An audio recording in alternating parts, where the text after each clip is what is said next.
Ô, Kfouri, então, mantendo a base e chegando o Paulo Souza, já está de bom tamanho? É claro que está de bom tamanho. É lógico que está de bom tamanho.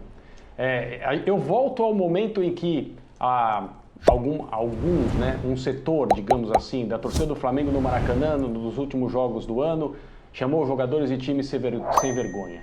Ouve o canto, deu para ouvir. Sim. Isso não representa a opinião da torcida do Flamengo, mesmo porque a opinião da torcida do Flamengo, quem é que vai descobrir? Uma massa de torcedores de tal magnitude não tem um pensamento próprio, né, a respeito desse assunto. E então, aqueles que vão ao estádio, ou os que foram ao estádio naquele dia, pelo menos uma parte deles suficientemente grande para ser ouvida, chamou o time de time sem vergonha. Eu repudio esse tipo de comportamento. Eu não entendo que a frustração na temporada que terminou por parte do Flamengo tenha que ser colocada nas costas dos jogadores de futebol. O time não foi bem, é indiscutível. O time não ganhou nada importante, é indiscutível, são fatos. Agora, com um ajuste ou outro, porque determinados jogadores evidentemente vão chegando numa idade e deles não se pode nem mesmo esperar um rendimento parecido com o que tiveram há alguns anos, mas isso é normal, isso é absolutamente o caminhar normal, natural do futebol, não só no Flamengo, como em qualquer outra equipe. A base, o núcleo de jogadores, aquilo que o Flamengo pode apresentar ao seu torcedor como material humano para qualquer treinador, independentemente do nome, é uma das melhores do Brasil, se não a melhor. O que aconteceu no ano passado não invalida isso. O que aconteceu em 2019, evidentemente, não era uma garantia de que seria assim nos anos seguintes.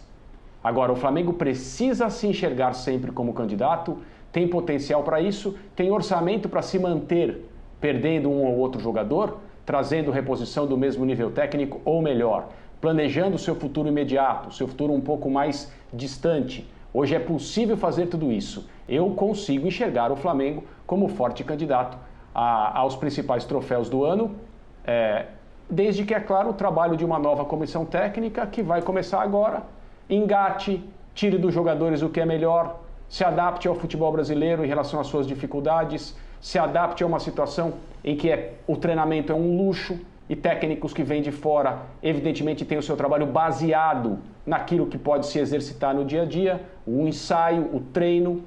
Então, nós precisamos esperar muito e ter bastante e ter critérios corretos para avaliar.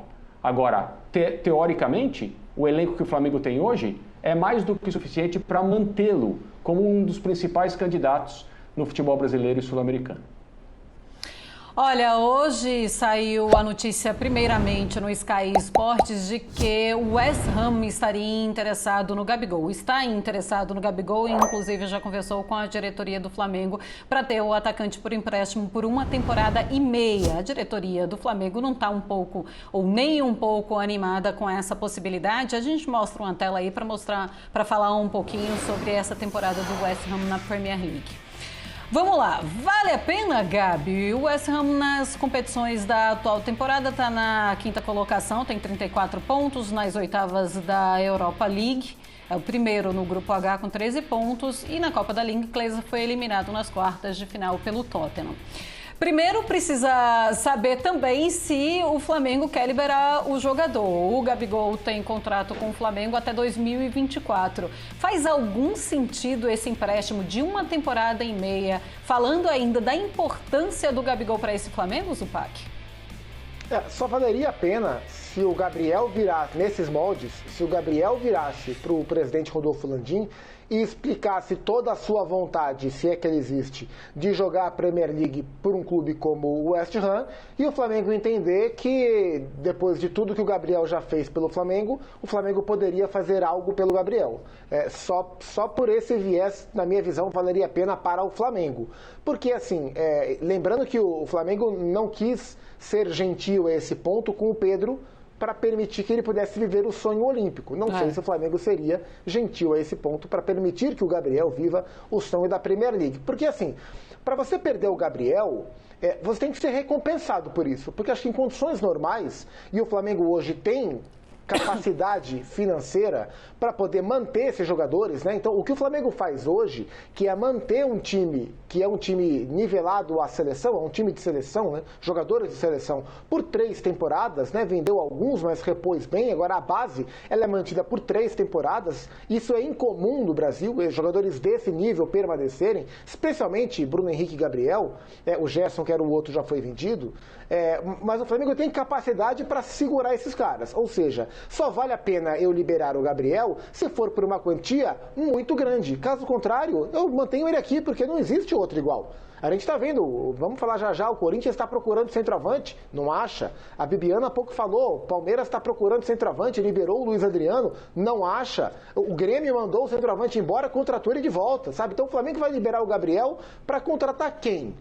Por empréstimo, então para o Flamengo não vale a pena. Para o West Ham, eu acho que é uma observação interessantíssima, acho que o Gabriel tem potencial para desenvolver lá, para talvez encaixar. E para o Gabriel, acho que seria também algo bastante interessante. O West Ham é um clube muito organizado, é um time hoje muito bem treinado, que vive os seus melhores momentos dentro da Premier League, disputando uma Europa League pela primeira vez e já se classificando na próxima fase. Então, para o Gabriel, seria bastante interessante. Falta ser interessante para o Flamengo se tudo isso virar algo oficial. Empréstimo, para eu liberar o melhor do meu time, não faz muito sentido.